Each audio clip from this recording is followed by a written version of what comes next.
question involves understanding specific electrical code requirements related to junction boxes, especially within the context of marinas, referencing sections 555.13 before and 555.13 at WATWO.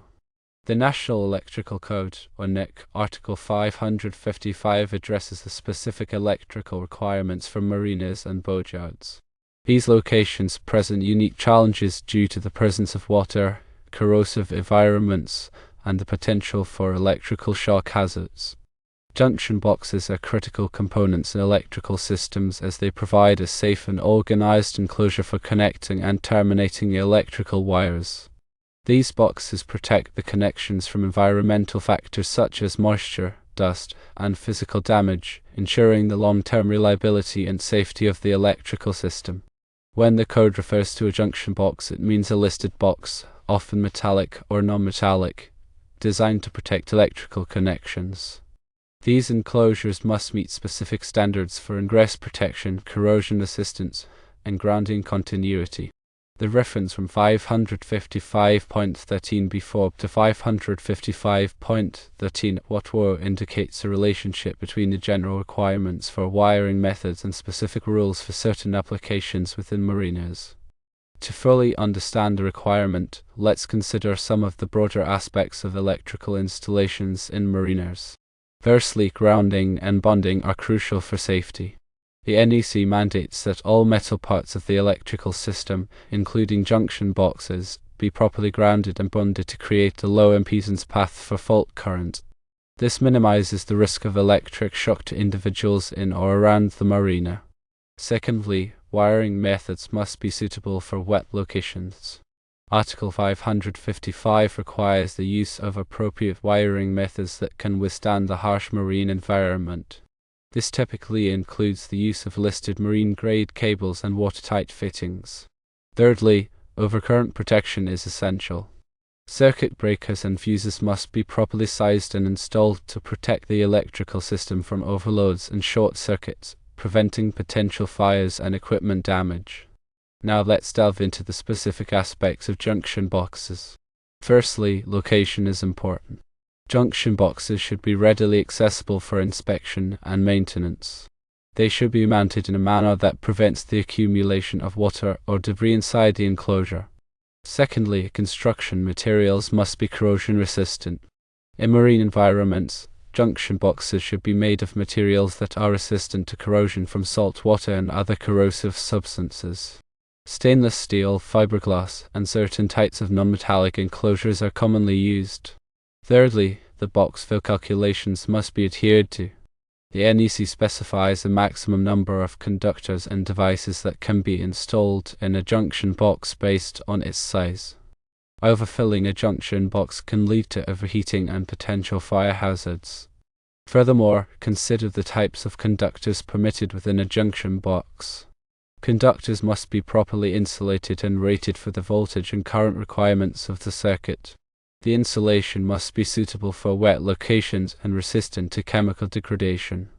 It's important to use properly rated connectors and terminals to ensure secure and reliable electrical connections within the junction box. These connectors should be listed for use with the specific type of conductor being used and should be installed according to the manufacturer's instructions. Additionally, consider the need for GFCI protection. Ground fault circuit interrupters, or GFCIs, are required in many areas of a marina to protect against electrical shock hazards. Junction boxes that supply power to receptacles or equipment in these areas must be GFCI protected. Now consider the implications of 555.13 before referencing 555.13 at WATWO. Typically, such a reference indicates that the general requirements outlined in 555.13 at WATWO also apply to the specific situation described in 555.13 before. This means that whatever rules govern the wiring methods, materials, or installation practices in 555.13 at WATWO must also be followed when installing junction boxes as described in 555.13 before. It is important to thoroughly understand the specific requirements outlined in both code sections to ensure compliance and safety.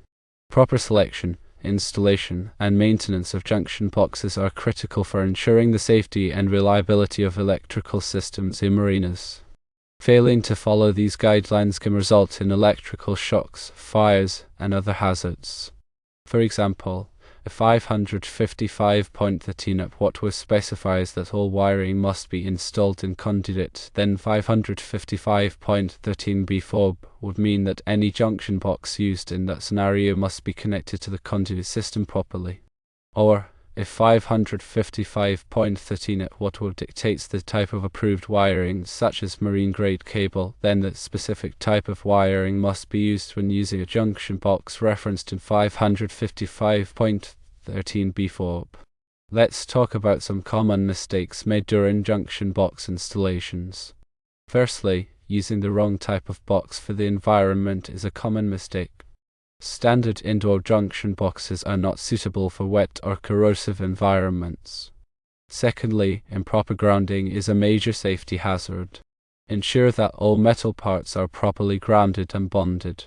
Thirdly, overfilling the box is a common code violation. Always perform box fill calculations to ensure compliance. Fourthly, using incorrect connectors or terminals can lead to loose connections and potential failures. Always use connectors and terminals that are listed for use with the specific type of conductor being used. Fifthly, neglecting to provide GFCI protection in required areas is a serious safety violation. Make sure that all receptacles and equipment in these areas are GFCI protected. Now let's discuss best practices for junction box installations in marinas. Firstly, always use listed and approved equipment. Ensure that all junction boxes, cables, connectors, and other components are listed and approved for use in marine environments. Secondly, follow manufacturer's instructions. Always follow the manufacturer's instructions for installation and maintenance of electrical equipment. Thirdly, perform regular inspections. Regularly inspect junction boxes and other electrical equipment for signs of damage, corrosion, or loose connections. Fourthly, use a qualified electrician. Electrical work in marinas should only be performed by qualified and licensed electricians who are familiar with the specific requirements of the NEC and local codes. Fifthly, document all installations. Keep detailed records of all electrical installations, including wiring diagrams, equipment specifications, and inspection reports. This information can be helpful for future maintenance and troubleshooting. The information presented is intended for educational purposes only and should not be considered a substitute for professional electrical advice.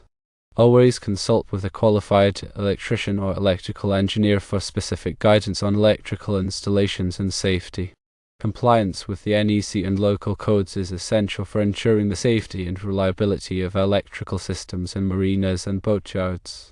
Regular training and education are important for electricians and other professionals who work in these environments.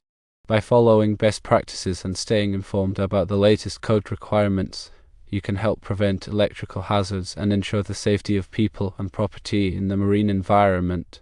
It is imperative that electrical installations in marinas adhere strictly to the NEC guidelines to mitigate the inherent risks associated with water and electricity. The proper selection and installation of junction boxes, along with meticulous attention to grounding, wiring methods, and overcurrent protection, are fundamental to ensuring a safe and reliable electrical system. Always consult the latest edition of the NEC and local regulations for the most up-to-date requirement.